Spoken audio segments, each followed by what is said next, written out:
I think we've seen important successes in tobacco control driving down rates of smoking. However, those successes have not been shared among all, and finding ways to support discontinuation of smoking, particularly among vulnerable populations, is a concern that I have.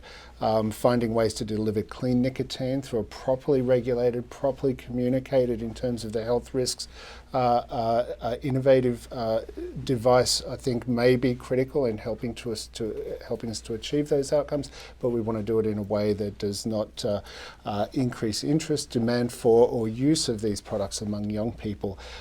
We have seen in some jurisdictions, for example, in the United Kingdom, I think a more proportionate response in the way vaping devices are regulated relative to combusted tobacco products, and those sorts of lessons may be helpful in the United States as we think about ways to keep them out of the hands of kids, make them as low risk as possible, and communicate the risks accurately to adult smokers to help support them in reducing their risk of premature death and disease. Sure. So thanks for having us at this forum, Michele. So yeah, I learned a lot here too, because that's the first time I've heard that these are not proven to be a smoking cessation tool. So I feel like I haven't had complete information. And while the other end of that, there is evidence these are smoker creation tools. And I think that's really important to keep that in mind, because that gets to my series of what I think are three reasonable and prudent recommendations. First is we have to always consider the absolute and relative hazards here, right? And that's even for smokers who are trying to quit, so that they can assess which pathway is best for them. But we can't get there until we have full transparency and disclosure. And here we need to require manufacturers to disclose not just what's in the e-liquid, but what is being emitted, because that is ultimately what's being inhaled. And when we do that, it goes way beyond a handful of ingredients.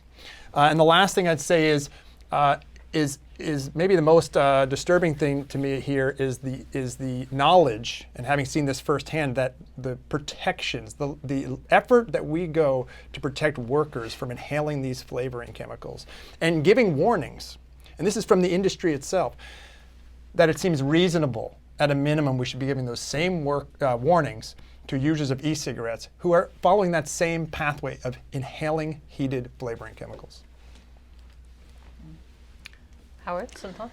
So we have a very busy year ahead, and everyone needs to follow this very, very carefully, because there's so much at stake with respect to public health.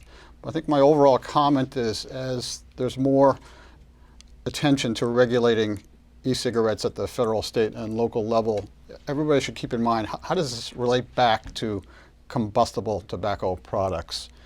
My colleague Cliff Douglas and I have written that the key here is to remember that the bullseye is ending smoking.